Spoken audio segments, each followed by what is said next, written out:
এক ফুটবলার একটি গোল করলেন আর সেই গোল নিয়ে পুরো বিশ্বের বিজ্ঞানীরাও গবেষণা শুরু করলেন। কি আশ্চর্য হচ্ছেন?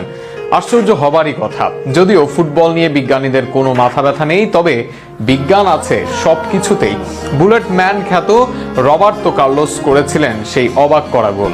সেই গোল আর কার্লোসের জীবন ও ক্যারিয়ার নিয়ে বিস্তারিত থাকছে প্রতিবেদনে। ব্রাজিলে জন্মগ্রহণ করেছেন ফ্রি কিকের জাদুকর রবার্তো কার্লোসও।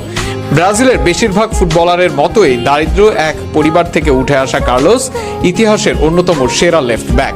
একসময় বাস ভাড়ার অভাবে পায়ে হেঁটে ট্রায়াল দিতে যাওয়া কার্লোস হয়েছিলেন ব্রাজিল ও মাদ্রিদের অন্যতম কিংবদন্তি। বুলেট গতির সব ফ্রি কিক নিতে পারতেন বলে তাকে ডাকা হয় দ্য বুলেট ম্যান নামে। ফ্রান্সের বিরুদ্ধে ওই ম্যাচে ফ্রি কিক পায় ব্রাজিল। শটটি নেওয়ার আগে কেউ বুঝতে পারেননি কি হতে চলেছে, কারণ বলটি যেখানে বসানো ছিল সেখান থেকে সোজাসুজি গোলে মারা সম্ভব ছিল না। কিন্তু কার্লোস সেই সব না ভেবেই বলটিকে বাঁ পায়ে ঘুরিয়ে মারেন, যা দেখে অবাক হয়ে গিয়েছিলেন তৎকালীন ফ্রান্স গোলকিপার ফাবিয়ান বার্থেজো।